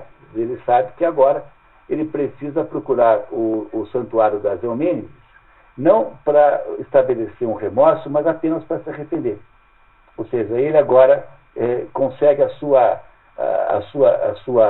restauração, digamos assim, a sua restauração ao estágio humano que ele havia perdido. No fundo, o que ele faz agora é aquilo que os budistas chamam de Dharma. Dharma é aquilo que você tem de fazer para compensar o seu karma. Ele o faz da maneira mais trágica possível, porque ele, afinal de contas, é uma personagem trágica. Não precisa ser assim necessariamente. Mas ele recupera a luz interior, e com a luz interior, então, ele vai para o santuário das Eumênides, que representam ou a fúria do castigo, portanto, do remorso, ou a possibilidade do perdão que está associada ao arrependimento. Quando ele finalmente morre, os deuses reconhecem em Édipo alguém que, de alguma maneira, por assumir a responsabilidade pela sua própria vida, por ter assumido a responsabilidade pelos seus próprios atos, equipara-se a eles. E essa é a razão pela qual Zeus o arrebata pessoalmente no dia da sua morte, dando a ele um status divino, embora seja apenas um ser humano. Essa me parece ser uma interpretação legítima da história de Édipo Rei. Só um minutinho. Ele vai para o santuário das Eumênides, que são as fúrias vistas positivamente, né? Porque elas tanto são as Eríneas, que são más, e que passam o tempo todo atormentando, elas moram no inferno, e tem uma que fica o dia inteiro contando no seu ouvido tudo que você fez de errado. Não pagou imposto de renda, não pagou imposto de renda, não pagou imposto de renda, não pagou imposto de renda. Então, tudo aquilo que você fez de errado na vida, as Eríneas ficam te contando. Elas são 3, cada uma tem uma especialidade tormentosa, assim, já atormenta você de um certo jeito.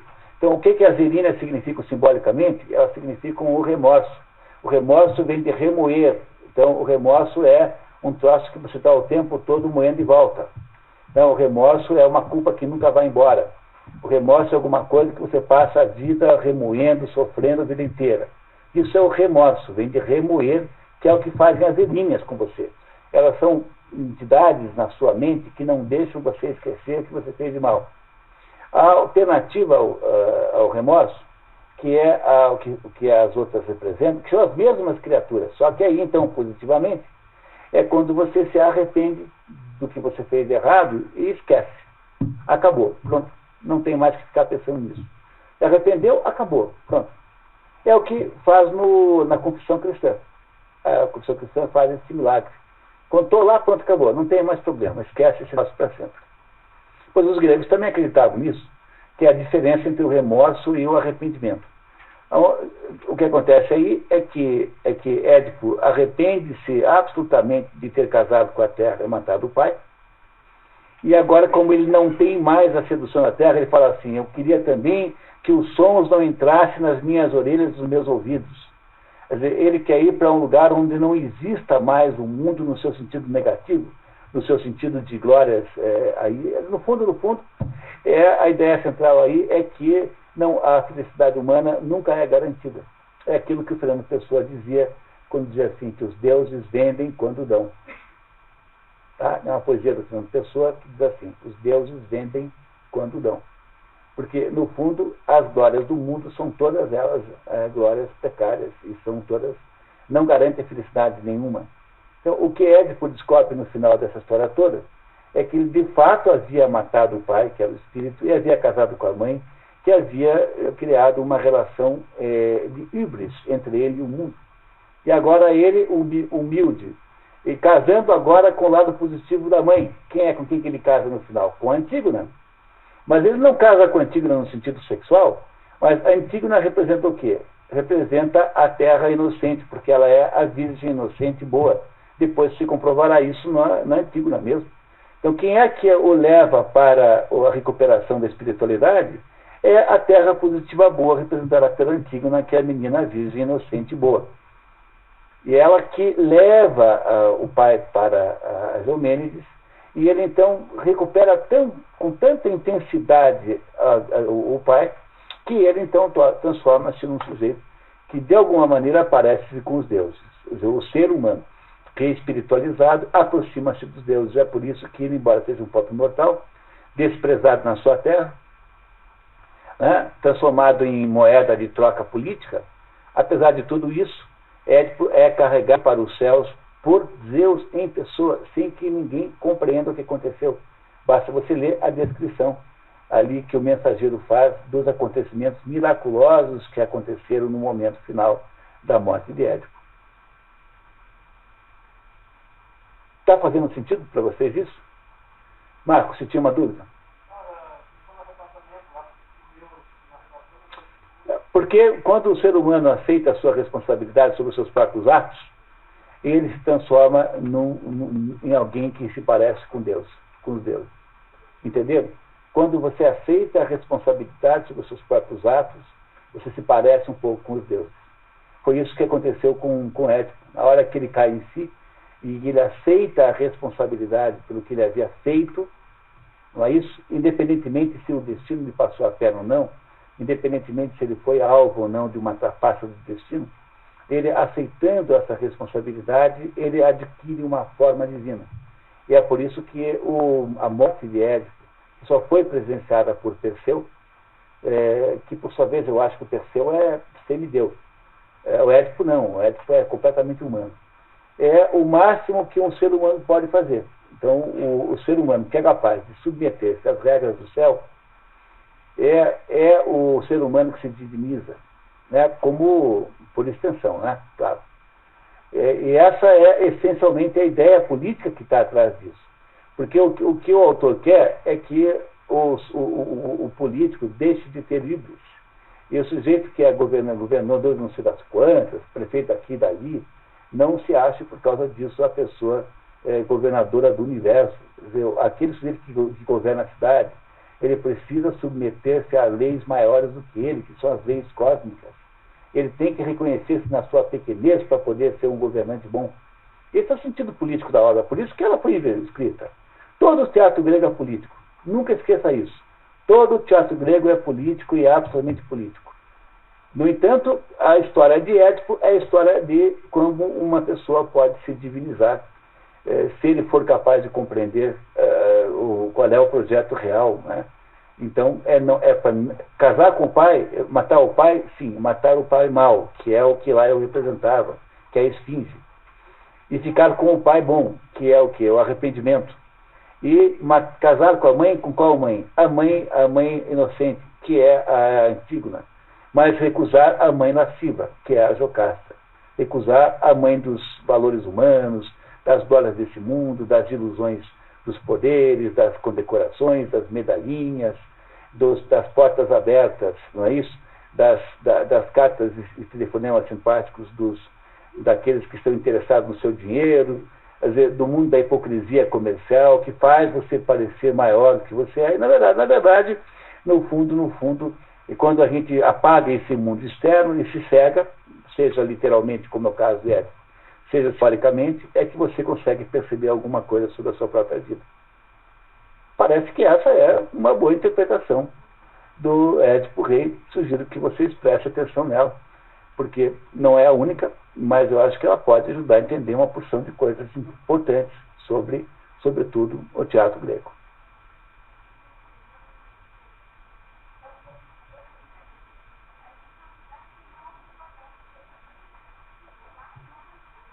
Com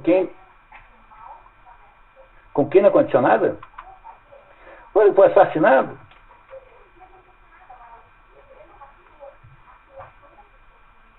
É que a diferença entre o Laio é que o Laio é o autor do fato que gerou o karma ruim naquela família.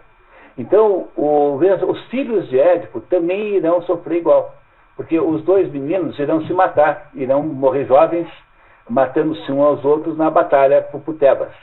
Então, a maldição, de fato, vai até a terceira família.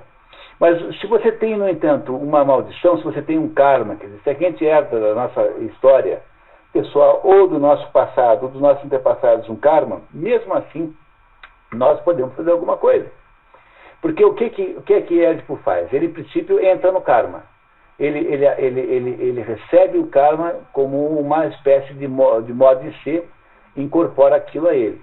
No entanto, num dado momento, ele, quando ele então é regredido, quando ele cai na tempestade do rei Lear, quando ele de grande chefe passa a ser um criminoso, é que ele é capaz de reconhecer a responsabilidade. Porque o que faz com que o karma transite livremente é que ninguém assume a responsabilidade de consertá-lo.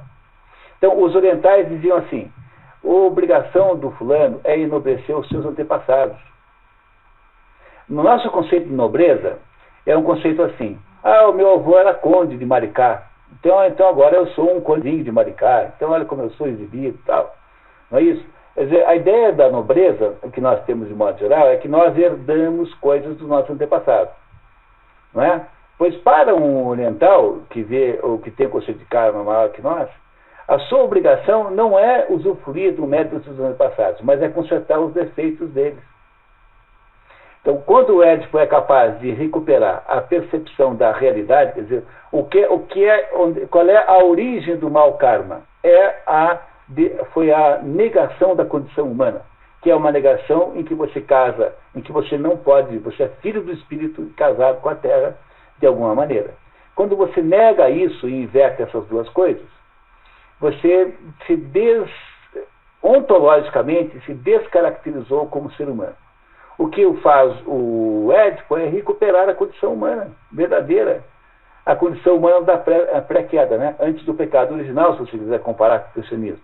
Mas uma condição humana verdadeira e real, essa que eu diz lá depois, não é as grandes leis quem fazem são os deuses, nós não podemos nos meter nisso, não é para cuidado, porque o grande defeito que descaracteriza ontologicamente Édipo é ter se rebaixado a um grau inferior ao humano, que é o grau não espiritualizado, porque a desvinculação espiritual humana é absolutamente mortal e fatal. É a ideia da queda no paraíso perdido, é a ideia dessa queda aqui que o Édipo também recebe.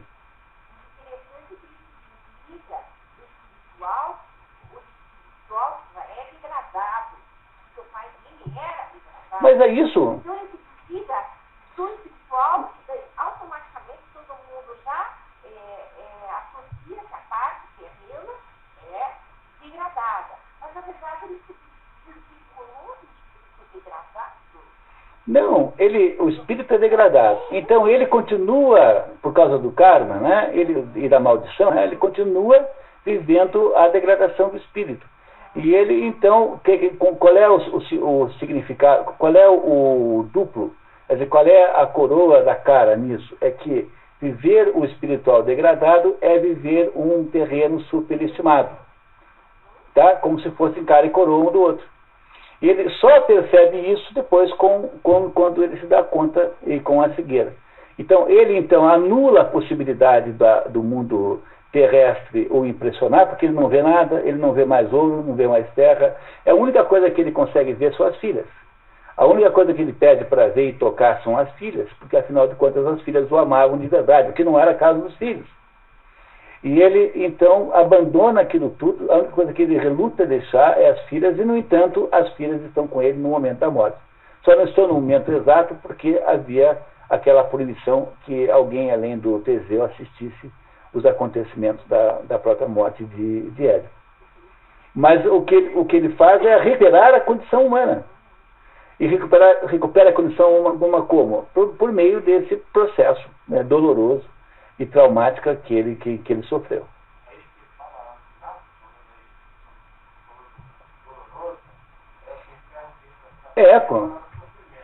O couro.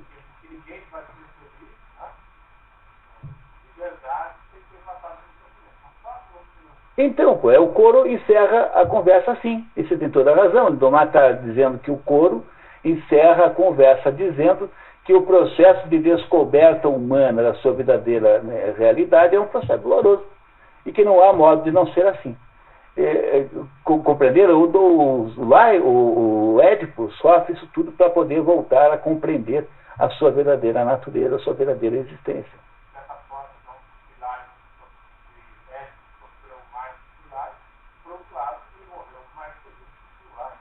Porque o Laio morreu degradado, mas o Édipo não. Tanto é que o Laio tem ido para o Hades e o Édipo deve estar no Olimpo, como uma espécie de semideus honorário, assim.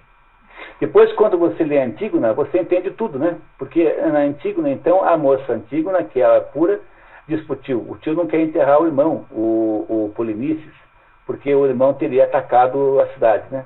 E ela fala assim, olha, tio, há leis maiores do que as suas, da cidade aqui.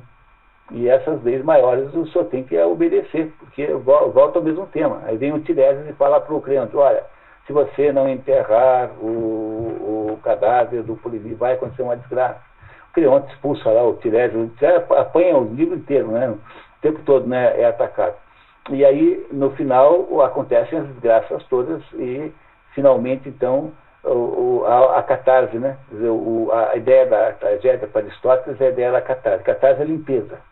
A catarse vem de cátaro, né? Cátaro é limpo. Aqueles cátaros lá, que tiveram aquela encrenca, significa limpo. Então, a catarse é isso. Você vê na desgraça alheia os seus próprios males e é como se você limpasse a tua consciência no terror que os outros sofrem por você. Por isso que a tragédia tem sempre um aspecto terrorífico envolvido, associado a isso. Mas, enfim, eu sugiro fortemente que, se vocês puderem, que vocês leiam as 3 tragédias agora numa sentada só, comprem essa tradução aqui, que é muito melhor, e leiam uma atrás da outra, assim, sem parar, que eu acho que vocês irão entender com mais amplitude isso que a gente conseguiu aqui delinear no dia de hoje. Eu queria muito agradecer a presença de todos, agradecer ao SESI pelo patrocínio aqui desse evento, agradecer muito a Patrícia Maria, que faz todo o trabalho pesado, eu fico só me dividindo aqui, agradecer a Denise Maria, que faz toda a programação visual dos nossos eventos.